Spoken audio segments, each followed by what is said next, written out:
I'm Chris Cozen. I work in acrylics. Textures can provide surface interest to your compositions, and acrylic products have been formulated to offer many variations of texture. Today we'll explore some of those products and ways to manipulate them, ways to combine them and apply additional layers once they're dry. Bumpy, smooth, absorbent, non-absorbent, one product, more than one product, how to do it, when to do it. These are all the things we'll explore today in the wonderful world of texture. So let's get started.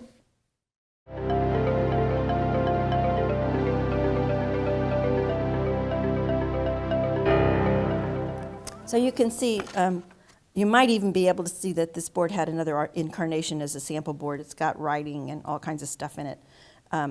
And this one is more of a skim coat of molding paste, and I've done some knife work and some web work, which is just done with the bottom of a blade. This was a comb I used here. And I love when I have these spaces that are created by just skimming the molding paste over the surface. So I'm going to add a little paint to this. And molding paste and open paint are made for each other. The smoothness of application from the open paint on the very smooth surface of the molding paste is a happy combination. So I'm going to reach for a brush.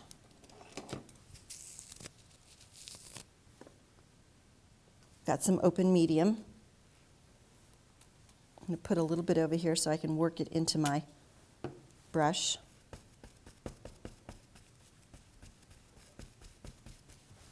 When I'm working with open, I don't want to introduce water too much.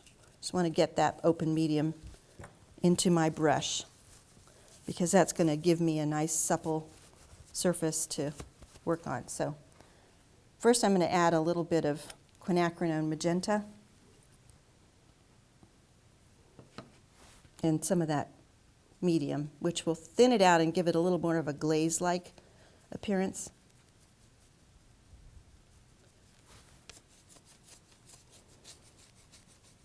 And you see how easy there's no drag.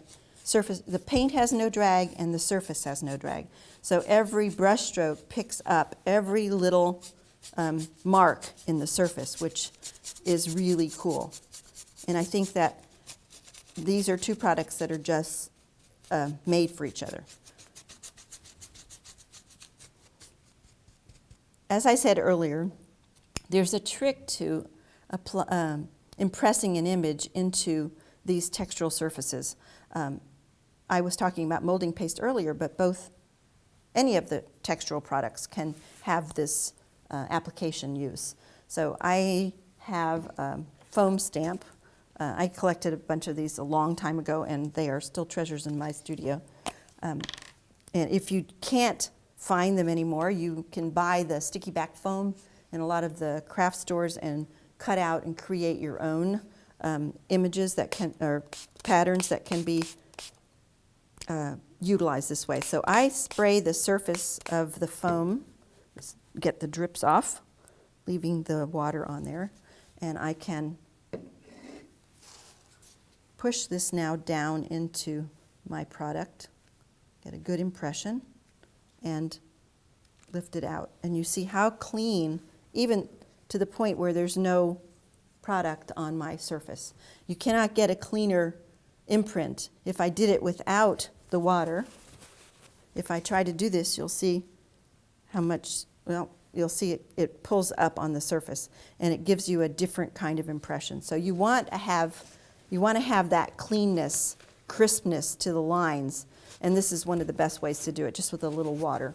I learned that the hard way after doing a lot of the ones that didn't come out quite so nice.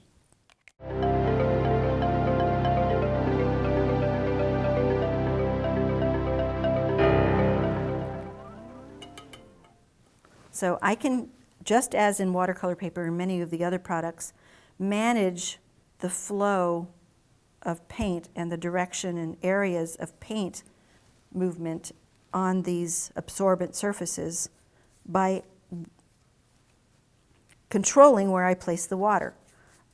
Let's take up that high flow turquoise that I have laying here on my palette and just pop that in. Ooh, look at it move. I don't have to do anything. Do you see how it's moved all the way up here? Let's pull another stroke. Whoa, that's beautiful. Now the cracks really are having an opportunity to be seen. Look at that. And even though the water isn't moving out there, because it's traveling underneath the surface, the cracks over here are getting dark around here without the rest of the color moving into the top surface. It's traveling underneath where the cracks are made in the surface and moving along the ridges of the cracks. Fairly fascinating to see. It's almost like roots. Doesn't it look like roots to you, like a plant that's spread its roots? So if we take a little of that quinacridone and mix it in just a tiny bit with some wet, pull that in different places, you can see how one pigment pushes the other quite beautifully. So we can marry these two sections of the glazed area with the non-glazed area.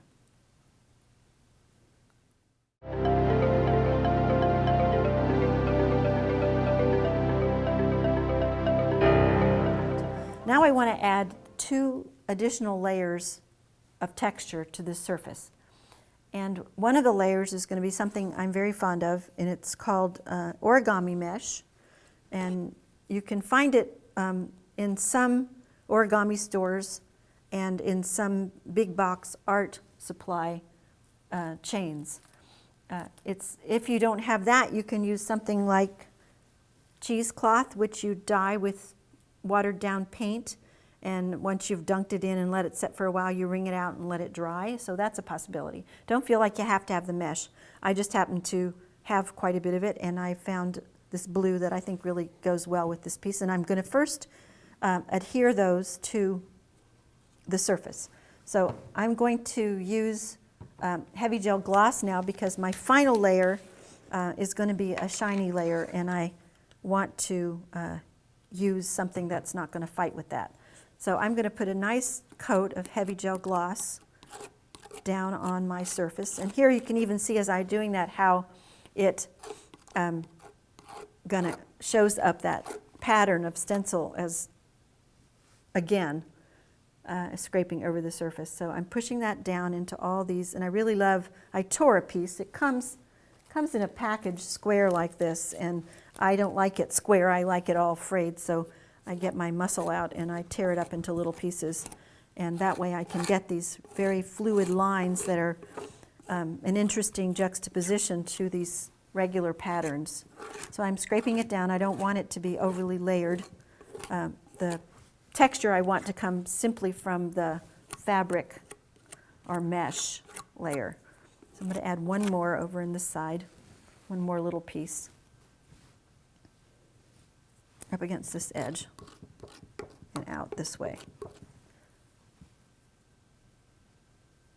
Let's go this way. Under and over.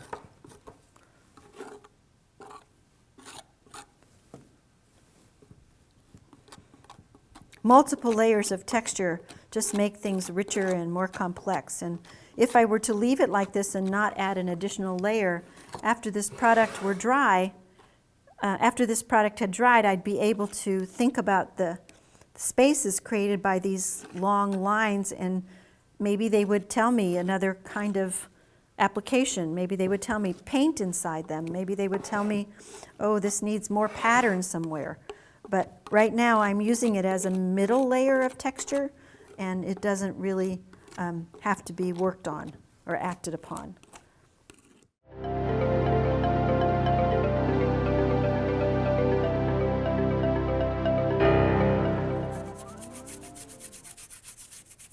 And I'm going to wipe it back.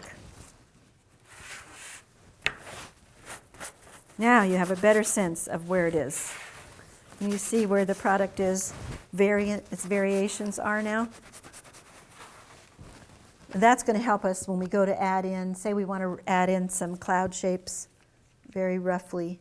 We can pick up some heavy body paint and come in underneath some of this stuff and just sort of start working in some.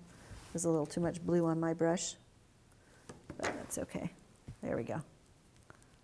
Some spaces that will eventually lend themselves to, and I'm doing this very quickly, as you can see. I'm not spending a lot of time processing exactly how my clouds are going, but I'm blocking in some color, and you can do that. I just wanted you to see where this could go. And people often ask me, how come my paintings look fairly refined? And one of the things I see a lot of people do in my classes is that they make their strokes all in one direction. And that oftentimes leads to something that feels very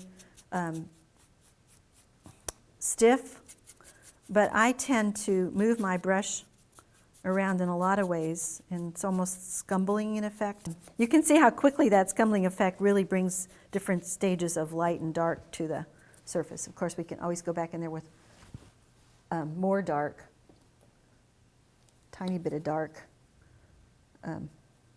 Payne's gray, little open Payne's gray to put in some, just sort of add a little bit more movement to a surface.